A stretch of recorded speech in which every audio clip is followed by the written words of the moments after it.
সাধুন মই ষষ্ঠ শ্ৰেণীৰ ছাত্ৰী মই পৰিৱেশৰ বিষয়ে কেইটামান কওঁ পৰিৱেশ আমাক আৱৰি থকা ৰ'দ বতাহ বৰষুণ নৈ গছ গছনি জীৱ জন্তু চৰাই চিৰিকটি গড় দুৱাৰ আলি পদূলি গাঁও চহৰ আদি উপাদানবোৰ লগ লাগি যি অৱস্থাৰ কৰে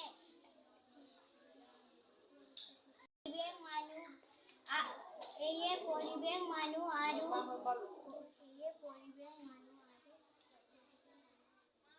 প্ৰকৃতিক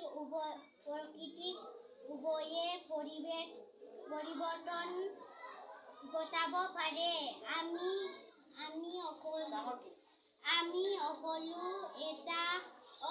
সকলো পৰিৱেশ এটা অংগ পৰিৱেশ দুই প্ৰকাৰৰ প্ৰাকৃতিক পৰিৱেশ আৰু মানৱসৃষ্ট পৰিৱেশ আমি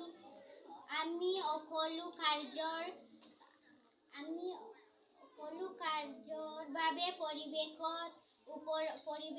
ওপৰত নিৰ্ভৰ কৰিবলগীয়া হয় এয়ে পৰিৱেশৰ পৰিৱৰ্তন হয়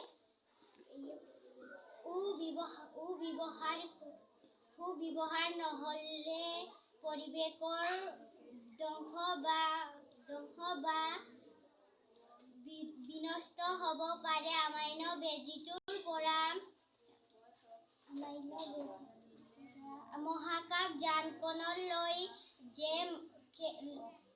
মহাকাশযানখনলৈকে